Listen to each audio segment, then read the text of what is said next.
नमस्कार, जोहार। छत्तीसगढ़ न्यूज में आपका बहुत बहुत स्वागत है। इससे पहले आप न्यूज को कहां से देख रहे हैं, कमेंट में जरूर बताएं। साथ ही चैनल को सब्सक्राइब करना बिल्कुल ना भूलें। अब किसानों को 3100 रुपए प्रति क्विंटल की दर से धान की खरीदी और बोनस की राशि समेत पूरा भुगतान।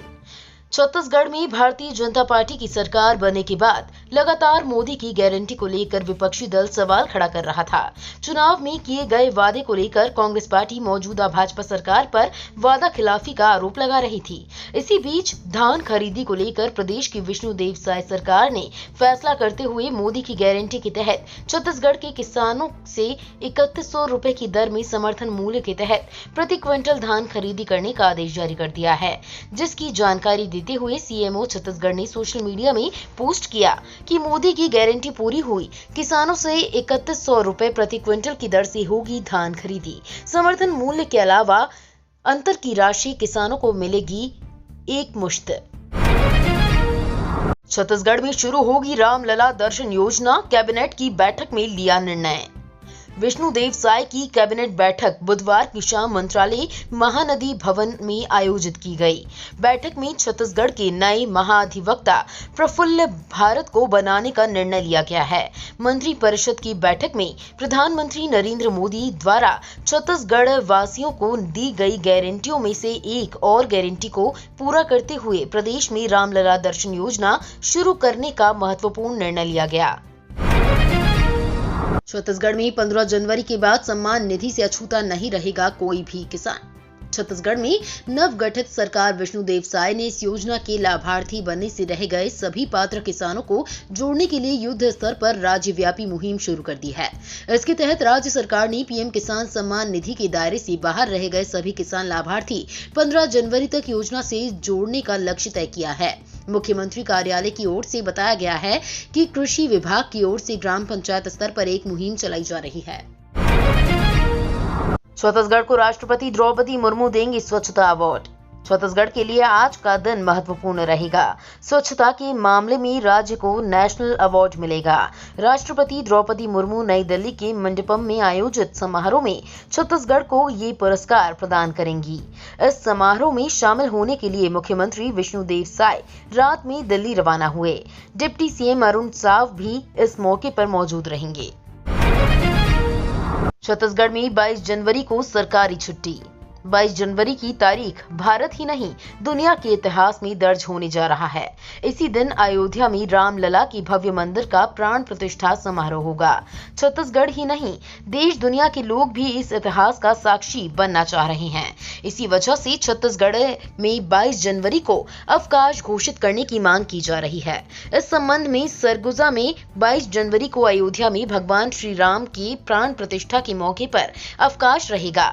सरगुजा कलेक्टर बिलास भोसकर ने यह आदेश जारी किया है। 22 जनवरी को अवकाश दिया है। बता दें कि कलेक्टरों को 3 स्थानीय अवकाश घोषित करने के अधिकार हैं। छत्तीसगढ़ में 15 जनवरी से 15 फरवरी तक सड़क सुरक्षा माह, नियमों के प्रति किया जाएगा जागरूक। छत्तीसगढ़ में 15 जनवरी से 15 फरवरी तक नागरिकों और सड़क उपयोगकर्ताओं को सड़क सुरक्षा की गंभीरता और चुनौतियों के बारे में जागरूक करने के उद्देश्य से सड़क सुरक्षा माह 2024 आयोजित किया जाएगा। सड़क सुरक्षा माह के दौरान प्रदेश के सभी जिलों में जागरूकता कार्यक्रम आयोजित किए जाएंगे। इसके साथ ही लोगों के बीच सड़क सुरक्षा की समस्याओं तथा समाधान का व्यापक प्रचार प्रसार किया जाएगा। ये जागरूकता अभियान सड़क दुर्घटना में होने वाली मृत्यु एवं घायलों की संख्या कम करने के लक्ष्य को प्राप्त करने में सहायक होगा। प्रदेश के 75% ग्रामीण घरों तक पहुंचा शुद्ध जल। जल जीवन मिशन के तहत छत्तीसगढ़ के 75% से अधिक ग्रामीण परिवारों के घर शुद्ध पेयजल पहुंचाया गया है। प्रदेश के 49.98 लाख ग्रामीण परिवारों को हर घर जल योजना का लाभ मिला है। मुख्यमंत्री विष्णुदेव साय ने इस उपलब्धि के लिए शुभकामनाएं देते हुए कहा कि मोदी की गारंटी पूरा करने के लिए छत्तीसगढ़ सरकार पूरी निष्ठा से कार्य कर रही है। छत्तीसगढ़ में बस ट्रक ड्राइवर्स की हड़ताल स्थगित।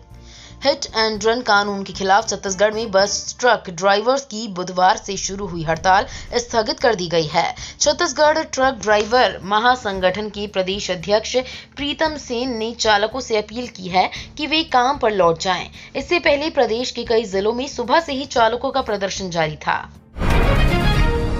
छत्तीसगढ़ की कांग्रेस नेता ने खून से लिखा खत।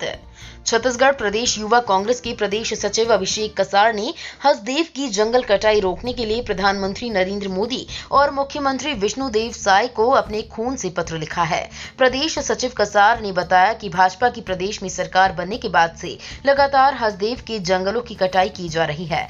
तब से युवा कांग्रेस प्रदेश अध्यक्ष आकाश शर्मा और प्रदेश प्रभारी पलक वर्मा के निर्देशानुसार पूरे प्रदेश में लगातार आंदोलन कर रही है। छत्तीसगढ़ में 270 पदों के लिए वैकेंसी, बिना परीक्षा होगी भर्ती। जिला रोजगार एवं स्वरोजगार मार्गदर्शन केंद्र दुर्ग द्वारा सृजन रोजगार अंतर्गत नियोजक द्वारा उपलब्ध रिक्त पदों को भरने के लिए प्लेसमेंट का आयोजन 18 जनवरी 2024 को समय प्रातः 10:30 बजे जिला रोजगार कार्यालय दुर्ग में किया जाएगा। प्लेसमेंट कैंप में नियोजक कैपस्टोन सर्विस लिमिटेड में प्रोडक्शन एसोसिएट के लिए 100 पद व सिक्योरिटी गार्ड के लिए 100 पद रिक्त हैं। इसी प्रकार टेक्नोटास्क बिजनेस सॉल्यूशन प्राइवेट लिमिटेड में CSA कस्टमर सर्विस एसोसिएशन के लिए 70 पद रिक्त हैं।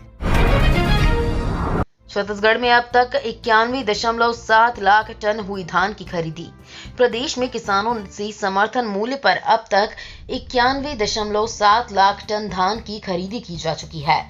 इसके बदले 20,208 करोड़ रुपए से अधिक राशि का भुगतान किया गया है। राज्य सरकार की ओर से इस वर्ष प्रधानमंत्री नरेंद्र मोदी की गारंटी के अनुरूप किसानों से 21 क्विंटल प्रति एकड़ की दर से खरीदी हो रही है। मुख्यमंत्री विष्णुदेव साय के निर्देशानुसार पूर्व में धान बेच चुके किसानों को भी प्रति एकड़ 21 क्विंटल धान विक्रय का लाभ मिलेगा।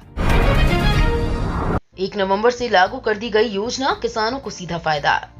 मोदी की गारंटी को पूरा करते हुए सीएम साय ने जो निर्देश दिए हैं उसके अनुसार प्रति एकड़ 21 क्विंटल धान बेचने का लाभ इससे पहले धान बेच चुके किसानों को भी मिलेगा।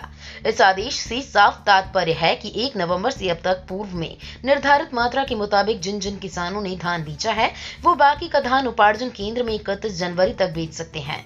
मतलब साफ है कि मोदी की गारंटी के तहत पूरा किया गया वादा 1 नवंबर से लागू कर दिया गया है।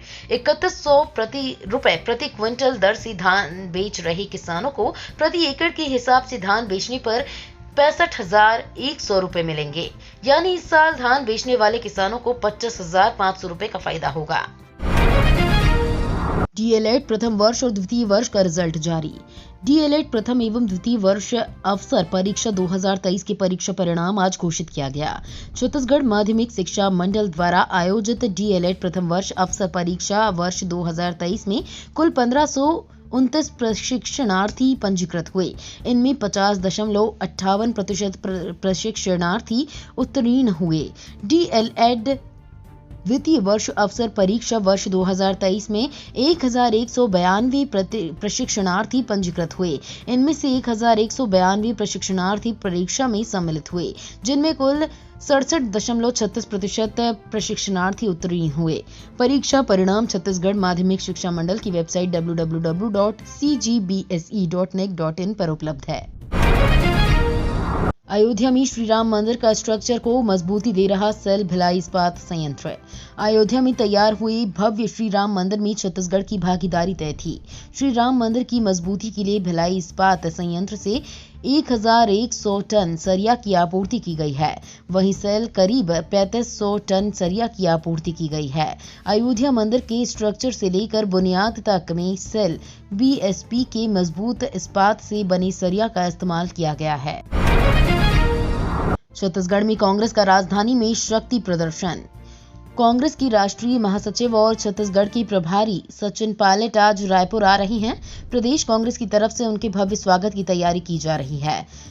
रायपुर एयरपोर्ट से शंकर नगर स्थित राजीव भवन तक पूरे रास्ते जगह जगह स्वागत की तैयारी की गई है। नए प्रदेश प्रभारी के इस स्वागत के जरिए पार्टी शक्ति प्रदर्शन की कोशिश कर सकती है। ये तो थी आज की बड़ी खबरें। अगर आपको न्यूज पसंद आई हो तो वीडियो को लाइक और शेयर करना बिल्कुल ना भूलें। धन्यवाद।